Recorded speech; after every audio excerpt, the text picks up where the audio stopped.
Bonjour et bienvenue aux personnes du signe du Scorpion pour cette lecture intuitive de la projection sur la première partie de l'année 2019. Première partie donc janvier à juin, c'est une projection générale des énergies que vous avez à disposition autour de vous à ce moment-là.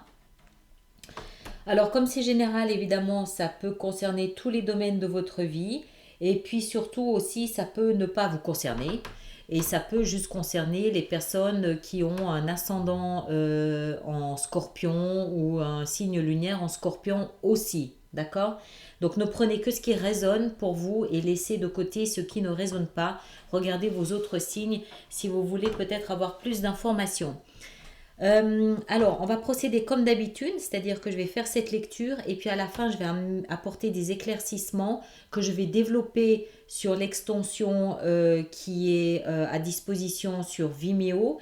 Et puis aussi ici, vous avez 6 cartes. Ce sont des arcanes majeures qui représentent chacune d'entre elles un des mois de la première partie de l'année 2019, c'est-à-dire janvier jusqu'à juin. Ce sont des arcanes majeures, ce sont des énergies comme des piliers sur lesquels vous pouvez vous appuyer durant cette période-là pour vous aider à faire le travail que vous avez à faire qui est mis en exergue ici. D'accord? Alors, on va démarrer. Donc, Scorpion, première partie de l'année 2019. Le thème de cette première partie, c'est la 10 de bâton. Alors, le thème, c'est l'aspect principal qui va vous occuper durant cette première partie de l'année 2019. La 10 de bâton, elle représente dans un premier temps la fin d'un cycle. Les bâtons représentent quant à eux une espèce de fardeau que vous portez sur vous, un poids, une charge, une valise, un boulet que vous traînez avec vous. Ça peut être symbolique, ça peut être réel. Et ça peut prendre toutes les formes, c'est-à-dire que ça peut être un travail, ça peut être une relation, ça peut être une culpabilité, ça peut être une pensée, une obsession, ça peut être n'importe quoi. Vous avez vraisemblablement quelque chose qui pèse. On va voir peut-être en entrant un petit peu plus profondément dans la lecture si on a plus d'informations, mais il y a vraisemblablement quelque chose que vous traînez, que vous portez, alors qu'il n'est plus nécessaire de le porter. Et la 10, en nous parlant de ce fin de cycle, de cette fin de cycle, elle nous invite à poser ce que vous n'avez plus besoin de porter. Il y avait peut-être une raison de porter ça auparavant, c'est-à-dire durant l'année 2018. Peut-être qu'il fallait se nourrir de l'expérience de ce que vous avez vécu. Peut-être qu'il y avait des choses à comprendre. Peut-être que c'était une question de stabilité, qu'il fallait vous accrocher à quelque chose. Mais là, avec cette 10 en thème central, c'est un peu comme si l'univers vous invite à enfin poser ce que vous portez. D'accord? On va voir plus loin de quoi il s'agit. Ça, c'est les fondements. Les fondements, c'est ce que vous possédez. C'est aussi ce qui peut vous manquer. Mais c'est en tous les cas ce que vous devez chercher à obtenir durant cette première partie de l'année 2019. C'est la 4 de bâton. Alors, vous voyez, on passe de la 10 à la 4. D'accord? Ça veut dire qu'il y a 6 bâtons entre ces deux étapes que vous devez poser, que vous portez pour rien. Parce que ça, c'est ce que vous devez essayer d'atteindre. Ou c'est peut-être ce que vous possédez déjà, je ne sais pas. La 4, c'est comme les 4 pieds de la table, les 4 pieds de la chaise, les 4 murs d'une maison. C'est la stabilité. Il y a une forme de protection dans ce chiffre 4. C'est aussi la famille, c'est le foyer, c'est la sécurité, c'est tout ça. La 4 d'épée, de bâton. Là, en l'occurrence, on voit 4 amis, je crois que c'est même 2 couples. Oui, c'est 2 couples qui partent pique-niquer. Donc il y a aussi une notion de joie en famille, pour moi, c'est surtout la stabilité, la sécurité d'un foyer. Le foyer, ça peut être une famille, mais ça peut aussi être des amis proches, ça peut être un travail, son foyer, pour certaines personnes. C'est ça, c'est la sécurité, la stabilité d'un foyer, la stabilité d'une résidence, euh, d'une d'une existence même, j'ai envie de dire. Ça veut dire qu'on est bien là où on a des racines là où on est, il y a une notion de racine. C'est notre identité, c'est notre culture, c'est nos traditions, c'est tout ça. Là où on est, l'endroit où on est, ou ce qu'on est censé obtenir durant cette première partie de l'année 2019, c'est quelque chose qui doit nous sécuriser, d'accord, d'une manière ou d'une autre. Tout le monde fait ça de façon différente, encore une fois à travers la famille, à travers les amis, voilà. Mais il y a une notion de je m'ancre et je trouve une forme de sécurité dans le fait d'être ancré là où je suis. Alors, pour ceux qui, pour ceux qui n'ont pas cette forme de sécurité, de stabilité, c'est quelque chose à rechercher durant cette première partie de l'année 2019. Pour ceux qui ont effectivement un poids, une charge à lâcher, à poser, il y a cette notion de je pose ce que je porte inutilement pour redescendre à un niveau juste de stabilité. Je garde ce qu'il faut de connexion, de lien avec les autres membres de ma communauté, de ma famille, mes amis. Et j'en demande pas trop. Ma stabilité, je la trouve plutôt dans mon foyer, dans ma résidence, dans mes racines de là où je suis, dans les traditions qui me nourrissent là où je me trouve actuellement. D'accord? Il y a, il y a une forme de je pose ces 6 bâtons pour revenir à quelque chose de plus sain, de plus simple. Simple. Les quatre murs d'une maison. Plutôt que peut-être les 28 murs d'un château, mais que je n'arrive pas à chauffer. Ça peut être quelque chose comme ça. Je reviens à un mode de fonctionnement plus sain, plus simple. Plus en rapport avec la terre, plus en rapport avec mes racines, plus en rapport avec mes traditions. Je me suis peut-être un peu perdue là. D'accord? Donc je reviens à quelque chose de plus sain, de plus simple. On va voir, on va continuer à s'enfoncer, si je peux dire ça comme ça. Donc les fondements, rechercher cette sécurité, cette stabilité. Le thème central, poser ce qu'on porte inutilement. D'accord? L'aspiration. Oui, c'est la seule arcade majeure de votre lecture. Ça, c'est ce à quoi vous aspirez.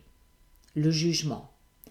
Qu'est-ce que c'est que le jugement? On le voit, c'est merveilleusement illustré ici dans cette carte. C'est une renaissance. D'accord? C'est je sors de l'obscurité pour me diriger vers la lumière, là où les autres m'attendent. Ce que je connais, que j'ai laissé de côté pendant certains temps et que je retrouve. C'est une deuxième chance, une renaissance. C'est une résurrection, le jugement. Alors, par rapport à ça, ça peut être... J'ai tellement porté, je me suis tellement enfoncée dans les problèmes, dans les soucis, dans les ennuis, j'ai tellement porté que je ne voyais plus ce qu'il y avait à côté de moi. Là, j'ai la possibilité de renouer avec mon entourage, avec mon environnement. Et ça va très bien avec ça. C'est je redonne une deuxième chance aux gens qui sont autour de moi. Ça peut être un amour, ça peut être une amitié, ça peut être la famille. Et ça peut être tout simplement, je renoue avec une forme de stabilité, de sécurité. Mais entre les deux, il y a cette phase où je me suis enfoncée dans l'obscurité, dans le noir, en portant des choses inutilement, en m'encombrant de besoins, d'idées, de relations, de biens matériels qui ne me servaient finalement à rien. Je renoue, je reviens à l'essentiel, je reviens à qui je suis, je reviens à la vie, je reviens à l'essence, je reviens à la lumière, je reviens à ce qui est vrai et authentique. Il y a aussi, avec cette énergie, une notion d'évolution. C'est-à-dire que dans d'autres cartes, dans d'autres jeux de cartes, c'est en fait des morts qui sortent de leur cercueil. Ça veut dire qu'il y a une notion de mort symbolique. La renaissance, elle vient après une mort symbolique. Vous n'êtes plus le même maintenant que vous étiez, ou vous ne serez plus le même en 2019 que vous êtes aujourd'hui. Pourquoi ? Parce qu'entre-temps, vous vous êtes égaré à porter des choses. Alors, quand je dis porter des choses, ça, bien sûr, on peut porter des choses inutiles, mais ça peut aussi être des rêves, ça peut être ce qu'on pensait être des besoins. D'accord ? On est dans la symbolique. On voit ce personnage, il avait ses 10 bâtons et finalement il se fait écraser par le poids de ces 10 bâtons. C'est celui qui avait trop d'ambition et qui se retrouve écrasé par son ambition et qui renaît à quelque chose de plus doux, de plus simple. Mais forcément, c'est une expérience. Parce qu'il y a une douleur là derrière, il y a une souffrance. Il y a une souffrance qu'on laisse derrière soi quand on ressort de cette grotte, de cette obscurité pour revenir à la lumière. On revient transformé, on n'est plus le même. D'accord ? C'est très bien en fait. Alors, avec ça, qu'est-ce qu'on a ? Ça, c'est la position de la libération. C'est ce que vous devez libérer durant cette première partie de l'année 2019. Ça n'est pas, je le répète, ça n'est pas le passé. C'est ce que vous avez à libérer. C'est ça, en fait. Qu'est-ce que vous avez à libérer ? La 5 de coupe. La 5 de coupe, qu'est-ce qu'elle symbolise ? Vous voyez sur cette carte, le personnage, il est plein de tristesse pour 2 coupes qui sont renversées devant lui. À un tel point, il est tellement absorbé dans sa tristesse qu'il ne voit pas les 3 coupes ici, 2 là et une ici en haut, les 3 coupes encore pleines qui sont derrière lui. La 5 de coupe, elle nous parle de mélancolie, elle nous parle de tristesse, elle nous parle de temps passé à scruter le passé, à voir ce qu'on avait, ce qu'on a perdu. Ma vie avant, c'était comme si, et puis avant, je faisais ça, et puis avant, j'avais ça. C'est les possessions, c'est l'amour, c'est les relations, c'est « Ah oui, mais mon travail avant, il était plus intéressant. » Et puis voilà, c'est le passé. C'est une forme de mélancolie, de nostalgie par rapport au passé où on s'imagine qu'on était plus heureux qu'aujourd'hui. On l'était peut-être, mais si on l'était, c'est une forme de leçon que d'aujourd'hui, en fait, on induit ici la notion d'évolution. L'évolution, c'est on va toujours en avant, on va toujours vers quelque chose de meilleur, quelque chose de plus beau, de plus bon, entre guillemets. Même si à un moment donné, on a l'impression que derrière, c'était mieux, le passé, c'était mieux, c'est une illusion. Dans le sens où, comme on ne sait pas ce qu'on a devant nous, on ne peut pas savoir si ce qu'on a laissé derrière nous est forcément toujours meilleur. À un moment donné, ce qu'on va avoir devant nous va forcément être meilleur que ce qu'on avait derrière. Pourquoi ? Parce que ça s'adaptera forcément mieux à qui on est après cette épreuve. La route qu'on a devant nous, elle n'est pas toute droite. Il y a des trous, d'accord ? Il y a des petites montées, il y a des virages. On ne voit pas ce qu'on a devant, on ne sait pas ce qui nous attend. Mais dans la notion d'évolution, il y a forcément toujours quelque chose de mieux parce que c'est mieux adapté à ce qu'on est devenu. Et ce qu'on devient est lié à ce qu'on arrive à retirer des expériences qu'on a vécues. Donc même si on a le sentiment qu'avant on était plus heureux, il y a un moment donné où ça ne sera plus vrai. Tout simplement parce qu'on ne sait pas ce qui nous attend. Ça ne peut pas être en permanence d'actualité. Ça l'est jusqu'au moment où on pose cette sensation que c'était mieux avant et on se nourrit de cette expérience. On s'enrichit de cette épreuve, si on peut parler d'épreuve. Elle peut être douce, elle peut être amère, mais c'est un enrichissement, c'est une leçon. Et forcément, quand on se retrouve enrichi de cette leçon, on est transformé. Et ça n'est que quand on est transformé qu'on peut voir devant nous le chemin différemment, qu'on peut trouver un sens à ce qu'on a vécu dans le passé, qu'on regrette à un moment donné. Mais il y a un moment donné, ce bonhomme, il va être obligé de... Il va pas passer sa vie à observer ces deux coupes. À un moment donné, il va se retourner, il va voir que l'avenir, parce que ces trois coupes représentent l'avenir, l'avenir a peut-être de belles surprises, et l'avenir a toujours des belles surprises à lui réserver. Déjà, peut-être parce qu'il y a une notion d'espoir, il y a une notion d'inconnu, il y a une notion de... C'est forcément plus adapté à qui je suis devenue, d'accord, à cette transformation. C'est ça l'évolution. Donc à un moment donné, ben voilà, il faut se redresser et poser volontairement, sans regret, parce que la mélancolie, ça pèse lourd. C'est un poids qui pèse lourd et qui ne nourrit pas.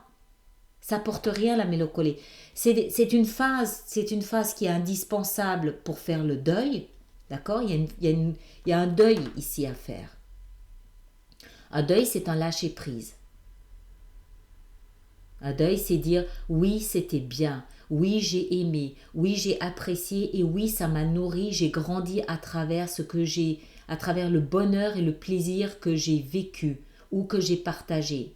Mais c'est pas parce que c'est fini que ça va plus jamais se représenter. La preuve, c'est qu'il y a déjà quelque chose d'autre qui l'attend. Alors, on va continuer.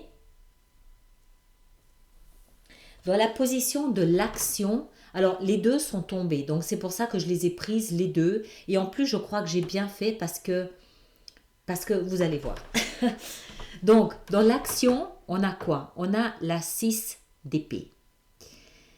La 6 d'épée, c'est pour moi une très belle énergie. Elle signifie, je quitte quelque chose, je laisse quelque chose derrière moi. Le personnage, il tourne le dos à son passé. Enfin, il tourne. Regardez la position de ces deux cartes. Leurs deux dos se touchent. Ici, il est complètement observé, complètement aspiré dans l'observation de ce qu'il a renversé, donc ce qu'il a perdu. Et ici, ça y est, il s'est redressé et il part. Ce personnage, il quitte la scène. Il laisse quelque chose derrière lui. Il prend avec lui 6 épées. Les épées symbolisent tout ce qui est communication, tout ce qui est pensée, d'accord? Tout ce qui est souvenir aussi. Donc ça veut dire qu'il a réussi avec ça à retirer l'essence utile de ce qu'il a vécu, c'est-à-dire de ça.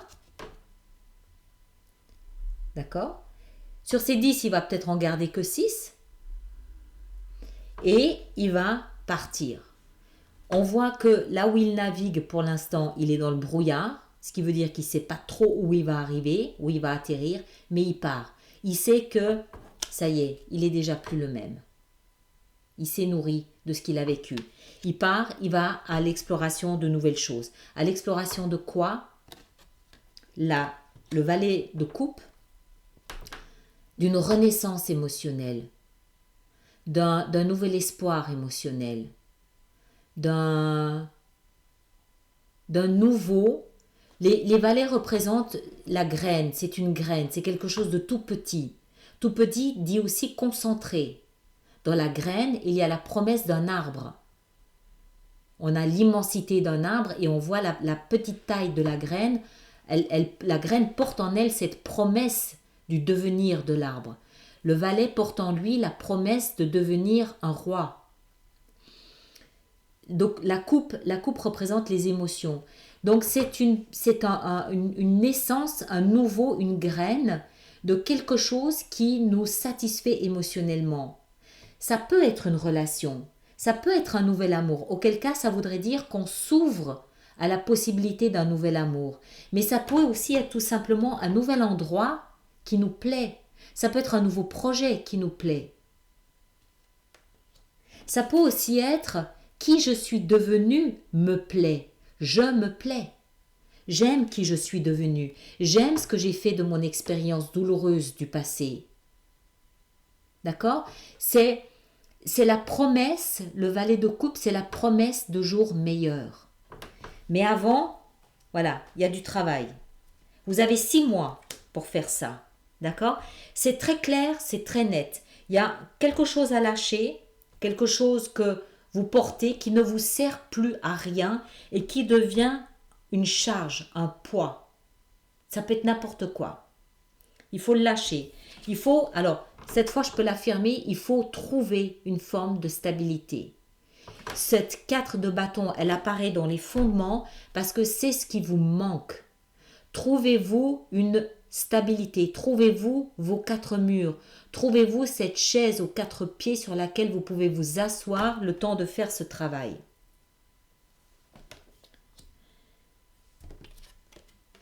Libérez cette mélancolie. Retournez-vous sur les 3 coupes qui restent. Aspirez à cette renaissance, à cette métamorphose. C'est une deuxième chance que vous offre la vie. Ne lui tournez pas le dos et tournez en revanche le dos à ce passé. Même si vous naviguez dans le brouillard, à un moment donné, vous allez toucher la terre ferme. D'accord? En sachant que ce qui vous attend de l'autre côté de la berge, c'est quelque chose, une naissance émotionnelle ou une renaissance en l'occurrence émotionnelle. D'accord? C'est très bien, c'est très clair, c'est tranchant, il n'y a pas à hésiter une seconde, c'est pas douloureux, il y a un peu de mélancolie, il y a un poids ici que vous portez mais qu'au contraire on vous demande de lâcher, donc ça va se faire, il n'y a pas de problème. Le départ se fait sans souci, on va en rajouter un peu partout pour voir comment on peut éclaircir ça. Alors, hop, là, il y en a plein qui vont tomber, je le sens, voilà.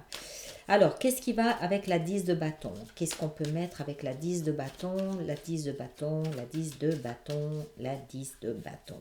Qu'est-ce qui va avec la 10 de bâton? Ici, le pendu. Parfait, c'est bien. Qu'est-ce qui va avec la 4 de bâton? La 8. Très bien. Ça va aller vite. C'est parfait. C'est nickel. Qu'est-ce qui va avec le jugement? Oh, génial. Les festivités. La légèreté. Vous allez célébrer votre renaissance. Qu'est-ce qui va avec la 5 de coupe? La 5... Oh! Ouais, d'accord. Alors, pour moi, ça veut dire que c'est une mélancolie sur une relation émotionnelle du passé. D'accord? Vraisemblablement une histoire d'amour. Mais bon, encore une fois, ça peut être des émotions liées à une patrie qu'on laisse derrière soi ou des amis, ça peut prendre différentes formes. Hein. Alors, maintenant, qu'est-ce qui va avec la 6 d'épée et le valet de coupe? Il y va, l'impératrice. L'impératrice, c'est celle à qui on confie les graines de la nature. C'est elle qui les nourrit et les protège. Vous êtes entre de bonnes mains. Je vais en rajouter sur le pendu. La 10. Vous avez 2 10. D'accord? Donc vous êtes vraiment à la fin d'un cycle.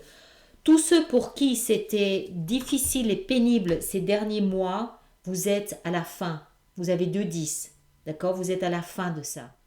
Alors, par mois, ça nous apporte ce que ça nous donne, ce que ça nous dit. C'est que pour le mois de janvier, on a l'arcane majeur de la justice. D'accord? Donc, peut-être une envie en janvier de rééquilibrer les plateaux de la balance. D'accord? Vous aurez peut-être envie au mois de janvier de vous dire stop, ça suffit. J'en ai ras-le-bol de rester dans cette position. Je veux que je me rende justice d'une certaine façon. Au mois de février, on a l'énergie de la force. Au mois de mars, on a l'énergie de l'univers. Un chapitre de l'histoire de votre vie se clôt. Au mois d'avril, on a le fou, le nouveau départ. Au mois de mai, on a le jugement. D'accord? Donc le même jugement que celui-ci. La renaissance, le renouveau. Et au mois de juin, on a l'impératrice aussi, encore à nouveau la même qu'ici. D'accord? Donc, j'ai un peu le sentiment, en regardant ces différents mois ici qu'on a, que ça va commencer, votre travail ici, il va commencer par une forme de révolte. Il y a une forme, avec ici la justice, il y a une forme de révolte. Vous allez vous révolter contre cette charge que vous portez. D'accord? Une forme de colère, de rage, ça suffit, stop, il faut que ça s'arrête. Il faut que les choses changent. Et vous comprenez qu'un changement est nécessaire. Mais que pour que ce changement se mette en place, il n'en tient qu'à vous. Posez cette charge. Arrêtez de passer votre temps dans le passé et changer les choses. Changer par l'action de bouger. D'accord? Alors, on va s'arrêter là. Pour tous ceux qui s'arrêtent effectivement ici, merci d'avoir été sur ma chaîne YouTube. Merci de vous abonner si ce n'est pas déjà fait, de partager, de lever le pouce et puis surtout de laisser vos commentaires. J'adore vos commentaires. J'aime beaucoup la façon que vous avez de vous entraider les uns les autres. On se retrouve de toute façon pour les lectures de vie sentimentale, en sachant que ce type de projection ici pour 2019, je vais, en fonction du temps que j'aurai, je vais essayer de faire la même chose pour la vie sentimentale, mais non pas par élément comme je travaille actuellement, mais plutôt par signe. D'accord? Ça va être en fonction du temps que j'ai. Et puis, sinon, pour tous les autres, tous ceux qui viennent sur YouTube, sur Vimeo, je vous retrouve dans l'immédiat pour la suite. Merci beaucoup.